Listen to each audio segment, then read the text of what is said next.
When people say that Islamophobia is not real, I would ask them, like, do you think racism is real? Do you think sexism is real?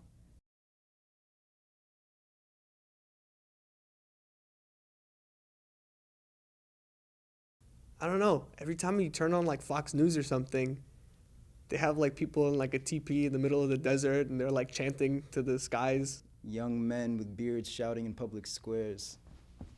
That's pretty much all I got watching TV. What they state is most likely a fabrication or a lie or some type of falsehood, because in the media, I feel like they're all trying to outdo each other with what they want to say about Islam. If one of them says something terrible, the other one has to say something even more terrible. When you turn on the news today, you turn on CNN, Fox News, MSNBC, all you hear about is the war and how many bombs have dropped today, how many soldiers have died today.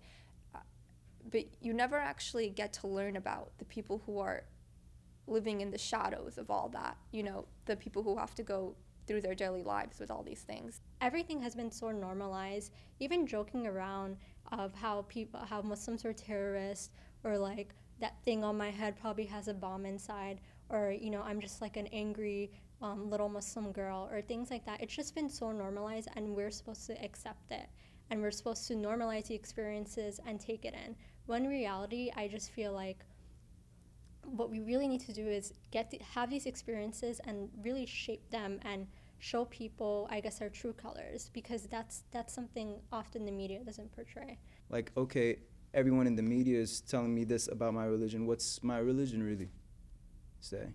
What's my prophet really say? And it never used to bother me. Not that it never bothered me, it always bothered me, but it never really got to me, because I was like, well, I know who I am. Until the Charlie Hebdo attacks happened. I think it was a year ago now. And I remember there was a woman on a mainstream media news anchor, and she was an anchor. She wasn't supposed to be biased in any way. She wasn't supposed to give her opinions. And I remember she said, they all hate us. They just hate us all. It doesn't matter what language you speak, what religion you are, they just hate us all and they want to hurt us all. The media puts attention on this minority of radicals, but I feel like they don't do it as much with like my father or my mother, like my dad's an entrepreneur. He came to America, dollar in a dream type thing. And like, I don't know. I rarely see that. I don't think there's a platform for Muslims to speak. I don't think there's enough of it. For example, the other day I was walking home, and I live in Harlem, which is completely gentrified now.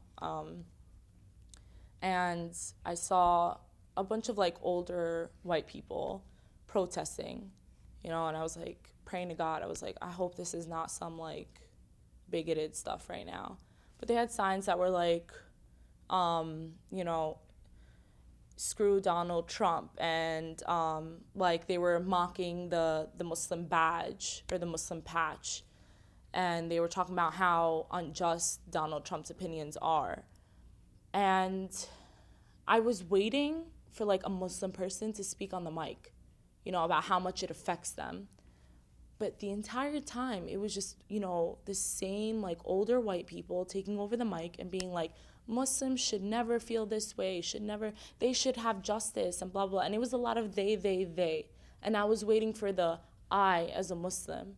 And I wasn't hearing that at all. And I've been realizing lately that I haven't been hearing that at all throughout the media as well. Like me as a Muslim person, I do this. A lot of it is people who are not Muslim speaking on behalf of Muslims. And it's the same thing with Black Lives Matter, right? The reason why Black Lives Matter is such a successful movement is because you finally have Black women, Black trans people, and Black men speaking on behalf of their own struggle. You don't have a bunch of like people who are not Black, who are like, Black people should be doing this or should do that. That's what makes a movement die. And I think that we as Muslims, we need to take over more of the platforms. So it's initiatives like this that really do take action. Not CNN, not Fox News, not people speaking on behalf of us. No, I mean, the platforms that actually work are platforms that are created for and by Muslims. I think the biggest platform we have to speak about Islam is our lives. I think that bringing in the goodness that Islam teaches us on a daily basis is the most wonderful and profound way you can do it. You don't need social media. Social media is only applicable and usable in certain senses, but if you decide to leave your house in the morning after Bismillah and say that you're going to be spending your day bringing a smile to other people's faces, I think that's the best way you could possibly do it. You can do it in ways that are conventional, but you can do it in ways that are not so prevalent. You can write poetry about it. You can, just have a friendship that maybe means a lot to you and just put some passion into it, and that's a platform right there.